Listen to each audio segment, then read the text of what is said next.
Imagine you're running a business in, say, New Brunswick right now.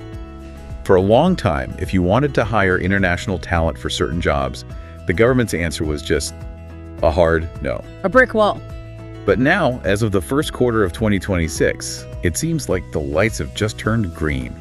We're looking at a huge shift for companies in places like Moncton, St. John, and Fredericton. It's a complete reversal. The federal government has resumed processing low-wage labor market impact assessments. LMIAs for short. Okay, LMIAs.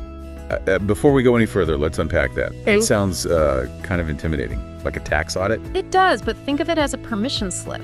Before you hire a foreign worker, you have to prove to the government that no Canadian is available for the job. And usually, they just say no. Well, if the local unemployment rate is 6% or higher, they won't even look at your application for these low-wage jobs. They just freeze it. The idea is to protect local workers. So 6% is the magic number, the red line. Exactly. And here's the big news. As of January 2026, the major cities in New Brunswick, they've smashed right through that floor. Oh, really? Yeah. Moncton's unemployment rate dropped to 5.5%, St. John is at 5.8%, and Fredericton, it went all the way down to 5.2%. Wow. So the local talent pool has just, it's evaporated. It's completely dried up, and because those numbers are now below 6%, the freeze is lifted. Employers can now finally access what's called the low-wage stream. So what does low wage actually mean here? Because I see in the data from Black Bear that the threshold in New Brunswick is $30 an hour. That's right. I have to say, $30 an hour doesn't exactly sound like a low wage. You're right, it's a bit of a misnomer. It's a federal definition based on the provincial median wage. But it means this opens the door for a huge range of jobs, especially in skilled trades and essential healthcare. Okay, let's talk about that. Healthcare and special care homes are a huge focus in these notes. What does this change actually mean for, say, a nursing home in St. John? It changes everything for the residents. In that sector, high turnover isn't just an HR problem. It's a quality of care issue. It's a massive quality of life issue. Imagine a resident with dementia.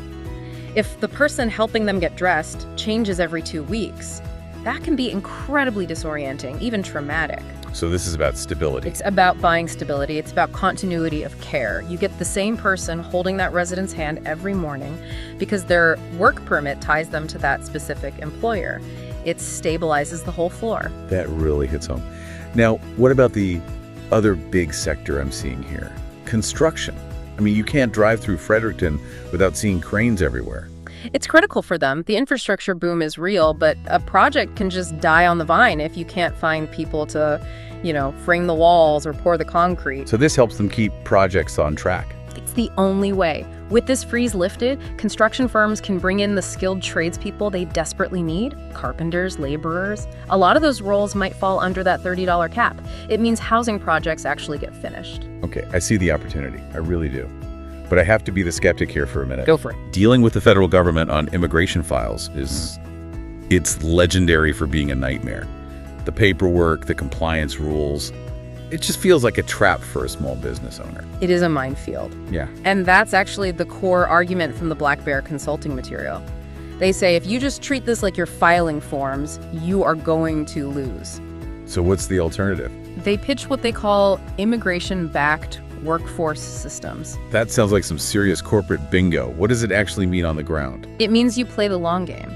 Instead of just hiring a temporary worker, they help you build a plan to transition that person to permanent residence.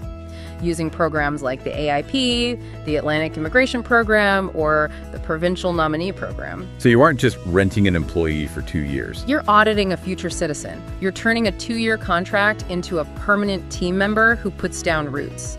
That's how you solve a labor shortage for good, not just patch it for a few months. That's a much more compelling value proposition. But what's the catch? These government windows don't usually stay open forever, right? There is a massive catch. This list of eligible regions, it updates every quarter. The next one is April 10th, 2026. Wait, so if unemployment in Moncton ticks back up to, say, 6.1% by April. The door slams shut, the freeze comes right back on. The data from Black Bear basically screams that this is a use it or lose it moment. So you have to act now. If you don't get your applications in the system before that next update, you could miss this window entirely. So much riding on a quarterly report. It really leaves you with a big question, doesn't it? If your local labor pool is empty, Is immigration just a spare tire you use in an emergency? Or is it the actual engine of your company's long-term strategy? Something to think about before April 10th? Keep exploring the data.